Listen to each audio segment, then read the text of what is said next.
दो एक्सपायर हुए, मेरा बेटी और बीवी है। कहाँ से जा रहे थे, कहाँ के रहने वाले हैं? हरियाणा से जा रहे थे, अपना घर जा रहे थे, नवादा जिला, घर पटवा सराय हुए।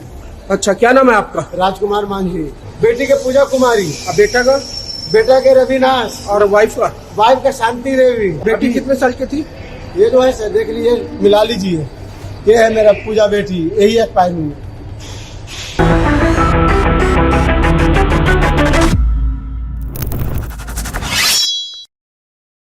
வணக்கம்.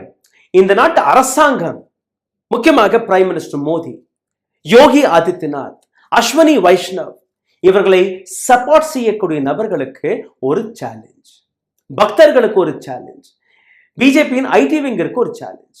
ஒரு நபரை தனியாக நேருக்கு நேர் முகம் கொடுத்து உங்களால் பேச முடியுமா? அவரை பார்க்க முடியுமா? இந்த நபருடைய முகத்தை பாருங்கள். நியூ டெல்லி ரயில்வே ஸ்டேஷன்ல இருந்து டெல்லி போலீஸ் இந்த நபரை தரதரவென்று இழுத்துச் செல்லக்கூடிய காட்சி. இவர் குற்றவாளி கிடையாது. தன்னுடைய 2 குழந்தைகள், ஒரு ஆண் குழந்தை, ஒரு பெண் குழந்தை, மனைவி, இந்த 4 நபர்களுமே நவாதா டிஸ்ட்ரிக்ட்ல இருக்கக்கூடிய பட்வா சராய் என்கிற கிராமம், தன்னுடைய பூர்வீக கிராமத்திற்கு செல்வதற்காக போயிருக்கிறார்கள். இந்த நாட்டு அரசாங்கத்தை நம்பி, இந்த நாட்டு ரயில்வே டிபார்ட்மெண்ட்டை நம்பி, ப்ராப்பராக டிக்கெட் எடுத்து, ரிசர்வ் டிக்கெட் எடுத்து அங்கே சென்றதற்கான அந்த பரிசை நீங்க பார்த்தீர்கள்னா, இந்த நபர் ராஜ்குமார் மாஞ்சி தன்னுடைய மனைவியை, தன்னுடைய மகளை, தன்னுடைய மகனை இன்னைக்கு இழந்திருக்கிறார். என்ன நடந்தது அதை நீங்க பாருங்கள். இந்த நபரை இழுத்துச் செல்லக்கூடிய காட்சி காரணம் என்னவென்றால், மக்களுக்கு முன்பு இந்த நபர் எந்த விதமான இன்டர்வியூயும் பைட்டும் கொடுத்து விடக்கூடாது. மீடியாவுக்கு முன்பு இந்த நபர் வரக்கூடாது. அதனால் இந்த நபரை அகற்றிச் செல்கிறார்கள். அப்போ மீடியாவில் ஒரு சில நபர்கள் அந்த நபரை இழுத்துச் செல்லும் போதே கேட்கிறார்கள், என்ன ஆச்சு, எப்படி, அங்க கூட்ட நெரிசலை நீங்க பார்த்தீர்களா, உங்களுக்கு முன்பு என்ன நடந்துச்சு? அதற்கு இந்த நபர் கொடுத்த பதில், என் கண்ணுக்கு முன்பு என்னுடைய மகளை, என்னுடைய மனைவியை இழந்து நிற்கிறேன், என்னுடைய மகனை காணவில்லை. டப்புன்னு அந்த ரிப்போர்ட்டர் மைக்கை நீட்டி, உங்க மகளுடைய பேர் என்ன? என்னுடைய மகளுடைய பேர் பூஜா. மனைவியுடைய பேர் சாந்தி தேவி. மகன் ரவீந்திரநாத். இந்த 3 பேருமே, அதில் 2 பேருடைய பாடி எனக்கு கிடச்சிருச்சு. அவங்க இறந்ததை நானே பார்த்தேன். மகன் எங்கே இருக்கானே தெரியல, உயிரோட இருக்கானா இல்லையான்னு கூட எனக்கு தெரியல. அப்போது 3 பேருமே நான் இழந்து நிற்கிறேன். இந்த நபருடைய முகத்தை நீங்கள் பார்த்து வருகிறீர்கள். அந்த நபர் பேசுவதை ஒரு முறை கேளுங்கள். அதுக்கப்புறம் இந்த வீடியோவை நான் உங்களுக்கு ஃபர்தராக எடுத்து காட்டுகிறேன். பாருங்கள். दो एक्सपायर हुए, मेरा बेटी और बीवी है। कहाँ से जा रहे थे, कहाँ के रहने वाले हैं? हरियाणा से जा रहे थे, अपना घर जा रहे थे, नवादा जिला, घर पटवा सराय हुए। अच्छा, क्या नाम है आपका? राजकुमार मांझी। तो कितने बजे की घटना, कब मतलब था? 8 बजे के बीच लमसम। कौन सी ट्रेन से जा रहे थे? हम ट्रेन को जानते नहीं, 7 नंबर में 10 बज के कुछ मिनट में आने वाले थे। बेटी के पूजा कुमारी, बेटा का? बेटा के रविनाश, और वाइफ का? वाइफ का शांति देवी। और आपका?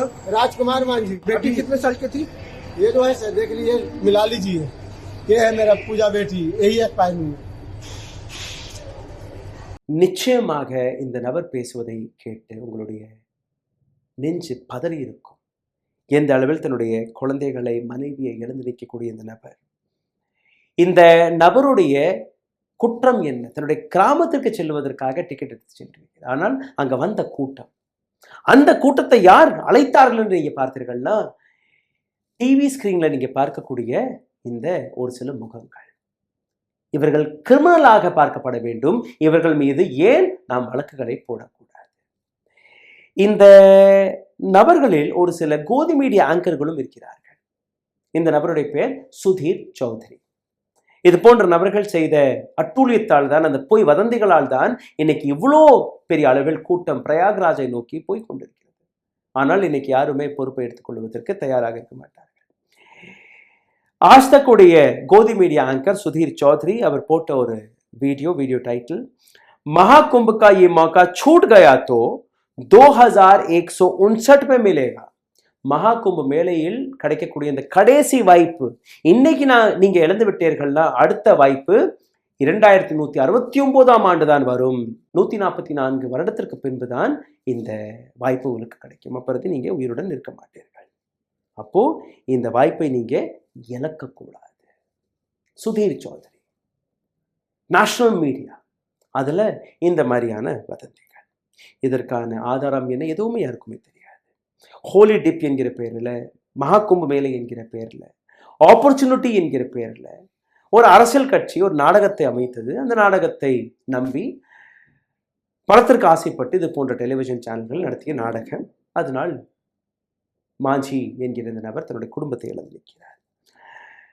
ஜனவரி 28ஆம் தேதி திரேந்திர சாஸ்திரி பாகேஷ்வர் தாம், இந்த நபர் கூறிய வார்த்தை, இந்த நபரையும் நீங்க எப்படி பார்க்கிறீங்க பாருங்க. हर व्यक्ति को आना चाहिए, जो नहीं आएगा वो पछताएगा, वो தேஷ்துரோகி कहलाएगा. கும்ப மேளையில் அனைத்து இந்துக்களுமே அனைத்து சனாத்தியர்களுமே கலந்து கொள்ள வேண்டும். அப்படி நீங்க வரலைன்னா ஒரு மிகப்பெரிய விஷயத்தை நீங்க இழந்து விடுவீர்கள். இங்க வராத நபர்கள் தேச துரோகிகள். எப்படி உணர்வுகளை தூண்டி இருக்கிறார்கள் நீங்க பாருங்க. இது பிரயாக்ராஜில் நடந்த ஸ்டாம்பேட்டுக்கு முன்பு எடுக்கப்பட்ட வீடியோ. ஸ்டாம்பேட் நடந்ததுக்கு அப்புறம் இதே நபருக்கு முன்பு ஒரு மைக் எடுத்து வைத்திருக்கிறார்கள். சார் என்ன ஆச்சு, அன்னைக்கு நீங்க இப்படி சொன்னீங்களே, எவ்வளவு கூட்டம் வந்துருச்சு பாருங்க. இது எல்லாம் அப்படி நீங்க பார்க்காதீங்க. மரணங்கள் நடப்பது ஒரு சாதாரணமான விஷயம். ஆக்சிடென்ட்ல மக்கள் இறப்பது இல்லையா, ஹார்ட் அட்டாக்ல மக்கள் இறப்பது இல்லையா, கோவிட்ல மக்கள் இறந்தது இல்லையா, அப்படிதான் இதையும் நீங்க பார்க்கணும். ஆனால் இந்த இடத்தில் யாரெல்லாம் உயிரிழந்திருக்கிறார்களோ அவர்களுக்கு மோட்சம் கிடைத்து விட்டது. இந்த நபரை ஏறி மிதித்து இந்த நபருடைய உயிர் போச்சுன்னா இந்த நபர் கூறுவாரா? இந்த நபருடைய சொந்தக்காரர்கள் அவர்களுடைய பிராணங்கள் போயிருந்தால் இந்த நபர் அப்படி கூறியிருப்பார். ஹிந்து முறைப்படியே நீங்க பார்த்தீர்கள்னா மிதிப்பட்டு நசுக்கப்பட்டு வேதனையுடன் உயிர் போனால் அது மோட்சம் கிடையாது. ஆனால் இந்த நபர் மக்களை எப்படி ஏமாற்றுகிறார் என்று எனக்கு தெரியவில்லை. They should be called in public and been sued. Ram பத்ராச்சாரியா, இந்த நபரை பாருங்கள். I am sorry to say, ஆனால் இந்த நபருக்கு பார்வை கிடையாது. He is a blind. ஆனால் இது போன்ற நபர்கள் கூறிய வார்த்தை நீங்க கேட்க வேண்டும். इससे अधिक सुंदर और दिव्य कुंभ मैंने कभी भी महसूस नहीं किया है. இதற்கு மேல அழகான, இதற்கு மேல பவ்யமான கும்ப மேளையை நான் எப்பவுமே உணரவில்லை. எப்படி தூண்டி இருக்கிறார்கள் நீங்க பாருங்க. மகாகும்ப has turned into death announcement for Hinduism. Death announcement இது போன்ற நபர்கள் வழியாக செய்யப்பட்டிருக்கிறது. இந்த கும்பமேளையை ஆர்கனைஸ் செய்த நபர்கள், அவர்களுடைய பொறுப்பு என்ன? மக்களுக்காகவா இல்ல விவிஐபிக்களுக்காக? அதை நீங்க பாருங்க. ஆப்பிளுடைய ஃபவுண்டர் ஸ்டீவ் ஜாபுடைய மனைவியும் இந்த கும்பமேளைக்கு வந்திருக்கிறார். Lawrence job. அவருடைய சிக்கல், நான் இந்த மாதிரி தண்ணியில் போனேன்னா எனக்கு அலர்ஜி வந்துடும். உடனடியாக அவருக்காக ஒரு தனி பெல்ட், சுத்தமாக அதில் குளோரின் இதெல்லாம் தெரிச்சு ஒரு சுத்தமான இடத்துல அவங்களை குளிக்க வைத்திருக்கிறார். யார் இந்த வேலையை பார்த்தார்? நிரஞ்சனி அகாடாவுடைய ஹெட் கைலாஷானந்த் கிரி. கைலாஷானந்த் கிரி ஒரு சாதாரணமான மக்களை, ஒரு ஏழை தாயை, ஒரு முதியோரை கூட்டிச் செல்வதாக நீங்க பார்த்தீர்களா? கிடையாது. கார்ப்பரேட் நபர், பணக்காரர், வெளிநாட்டிலிருந்து வந்திருக்கிறார், அவர்களுக்காக இந்த நாடகம். சரி, இதே கைலாஷானந்த் கிரி ரிலையன்ஸ் முகேஷ் அம்பானியோட குடும்பத்துடனும் பார்க்கப்பட்டார். முகேஷ் அம்பானி தன்னுடைய குடும்பத்துடன் இந்த கும்பமேளையில் வரும்போது அவருடைய தாயார் கோகிலாபேன், ஆகாஷ் மற்றும் அனந்த் அம்பானி, மருமகள் ஸ்லோகா மற்றும் ராதிகா மர்ச்சன்ட், மனைவி, அனைவருமே அவர்களுக்காக ஒரு ஸ்பெஷல் அரேஞ்ச்மெண்ட். யாருன்னா இதே நபர். ஜனவரி 27ஆம் தேதி ஜூனா அகாடாவுடைய மகாமண்டலேஸ்வர் தேசானந்த் கிரி, இவருடைய பொறுப்பு இந்த நாட்டு ஹோம் மினிஸ்டர் அமித்ஷாவிற்காக தொண்டுகள் செய்வதற்காக.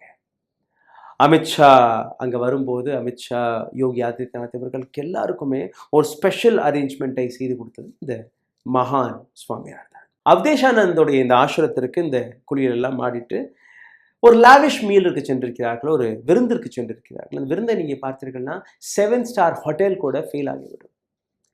ஒரு பக்கம் மக்கள் கூட்ட நெரிசலில் உயிரிழந்து கொண்டிருக்கிறார்கள். இன்னொரு பக்கம் விருந்து நடக்கிறது. ரிலீஜியஸ் ப்ராக்டிஸ் படி நீங்கள் பார்த்தீர்கள்னா மகாமண்டலேஸ்வரர்களுடைய பொறுப்பு ஏழைகள், அங்கே இருக்கக்கூடிய ஹெல்ப்லெஸ் பெண்கள், குழந்தைகள், அங்கே இருக்கக்கூடிய முதியோர்கள், அவர்களுக்காக இந்த மடங்கள் அமைக்கப்பட்டது. ஆனால் இன்னைக்கு பணக்காரர்களுக்காக இந்த மடங்கள் மாற்றப்பட்டுவிட்டது. கும்பமேளா 21 கிலோமீட்டர் பரப்பளவில் இதை பரப்பியிருந்தார்கள். ஒரு மிகப்பெரிய ஆர்கனைஸ்ட் மேளாவென்று கூறினார்கள். ராஜ்குமார் மாஞ்சியுடைய அந்த கதையை நீங்கள் பாருங்கள், இது போன்ற நபர்களுடைய காட்சிகளையும் நீங்கள் பாருங்கள். எந்த அளவில் இந்த நாட்டு மக்கள், அதாவது ஏழைகள் நசுக்கப்படுகிறார்கள், எந்த அளவில் இந்த நாட்டு பணக்காரர்கள், பவரில் இருக்கக்கூடிய நபர்கள் கொண்டாடப்படுகிறார்கள். ராஜ்குமார் மாஞ்சியுடைய இந்த நிலைக்கான காரணம் யார்? நன்றி, வணக்கம். ஊடகம் கார்ப்பரேட் அரசியல்வாதிகளின் கைப்பாவையாக, அடிமைகளாக இருந்தது போதும். இனி சாட்டை எடுத்து சுழற்றும் நேரம் வந்துவிட்டது. ஊடகம் பொதுமக்களாகிய உங்களுக்காக, உங்களாலேயே இயக்கப்பட வேண்டும். ஊடக சுதந்திரத்திற்காக உங்களின் பங்களிப்பை இன்றே அளித்திடுங்கள்.